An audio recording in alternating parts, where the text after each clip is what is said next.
Halo semuanya, selamat datang kembali. Hari ini kita bakal bongkar sesuatu yang jarang banget dibahas, yaitu apa sih yang sebenarnya terjadi di balik layar dunia akuntansi.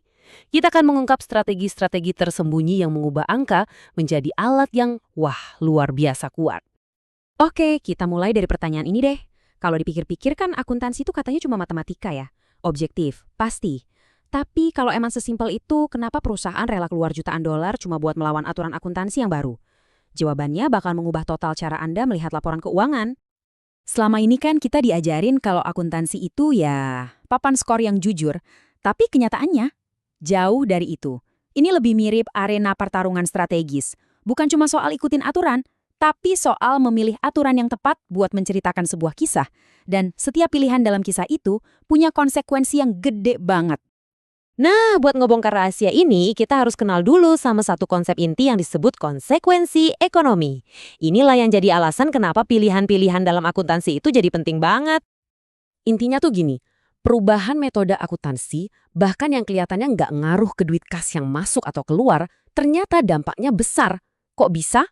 Karena perubahan itu bisa mengubah perilaku manajer dan investor, yang ujung-ujungnya ya bakal mengubah nilai real perusahaan itu sendiri.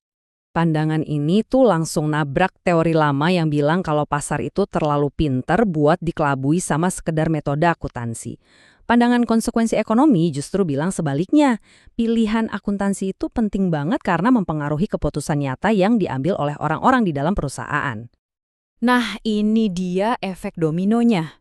Sebuah perubahan aturan yang kelihatannya sepele, ternyata bisa merembet ke seluruh perusahaan. Laba yang dilaporkan jadi beda. Terus cara manajer ngambil keputusan investasi juga ikut berubah. Dan akhirnya, nilai perusahaan yang sesungguhnya pun ikut terpengaruh. Oke, kalau setiap pilihan punya konsekuensi sebesar itu, pertanyaannya, gimana caranya kita bisa paham atau bahkan memprediksi pilihan apa yang bakal diambil seorang manajer? Disinilah sebuah teori yang sangat kuat berperan. Jawabannya ada di teori akuntansi positif, atau kita singkat aja PAT. Gini, teori ini tuh bukan buat ngasih tahu metode mana yang benar atau salah. PAT ini lebih kayak seorang detektif yang mencoba memahami dan memprediksi apa yang kemungkinan besar akan dilakukan oleh manajer. Ide inti dari PAT itu sebenarnya simpel tapi dalam banget. Coba deh bayangin perusahaan itu bukan sebagai gedung atau merek, tapi sebagai sebuah jaring-jaring kontrak yang rumit. Ada kontrak sama bank, sama pemasok, sama karyawan, dan tentu aja sama manajernya sendiri. Terus, apa yang jadi lem perekat jaring-jaring ini? Ya angka-angka akuntansi. Semua kontrak penting itu buat pinjaman, bonus eksekutif, semuanya dibangun di atas angka kayak laba bersih dan rasio utang.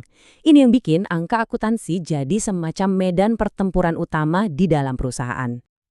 Jadi, kekuatan apa aja sih yang mendorong pilihan-pilihan ini? Menurut PIAT, ada 3 motivasi utama yang seringkali jadi penentu cerita apa yang akan disampaikan oleh angka-angka akuntansi. Yang pertama, dan ini yang paling gampang ditebak, adalah bonus. Kalau bonus manajer dihitung dari laba yang dilaporkan, jelas banget kan insentifnya? Mereka bakal cenderung milih aturan akuntansi yang bisa naikin laba di periode sekarang, biar bonus tahun ini maksimal. Kedua, ini urusannya sama utang. Biasanya, di perjanjian pinjaman itu ada syarat-syarat ketat yang berdasarkan rasio akuntansi. Nah, buat menghindari pelanggaran perjanjian, yang konsekuensinya bisa parah, manajer mungkin akan milih metode yang bikin laba atau aset kelihatan lebih bagus. Dan yang ketiga, ini nih yang agak unik. Perusahaan yang super besar dan sukses kadang malah pengen melaporkan laba yang lebih rendah. Loh kok bisa? Tujuannya biar nggak terlalu mencolok, biar bisa terbang di bawah radar, dan nggak kena sorotan dari regulator, politisi, atau publik. Mau lihat contoh nyatanya? Pertarungan sengit soal opsi saham karyawan selama puluhan tahun ini contoh yang sempurna. Perusahaan-perusahaan teknologi dulu mati-matian lobi menentang aturan yang bakal nurunin laba mereka. Ini nunjukin betapa besar ya konsekuensi ekonomi dan politik dari sebuah pilihan akuntansi. Tabel ini ngerangkum semuanya dengan jelas banget. Tergantung tekanan mana yang paling kuat, apakah dari bonus, perjanjian utang, atau sorotan politik, kita bisa memprediksi apakah manajer akan berusaha membuat laba kelihatan lebih tinggi sekarang atau malah menundanya ke masa depan. Ini kerangka yang sangat berguna. Terus kenapa kita harus peduli sama semua ini? Apa gunanya teori ini buat kita? Nah, ini penting karena teori ini bukan sekedar buat akademisi. Ini adalah alat praktis buat melihat apa yang sebenarnya terjadi di balik angka-angka. Pengetahuan ini bisa mengubah cara Anda membaca laporan keuangan. Daripada cuma nerima angka apa adanya, Anda jadi mulai bertanya, kenapa? Anda jadi bisa melihat insentif di balik setiap pilihan akuntansi, dan akhirnya bisa membuat penilaian yang jauh lebih cerdas.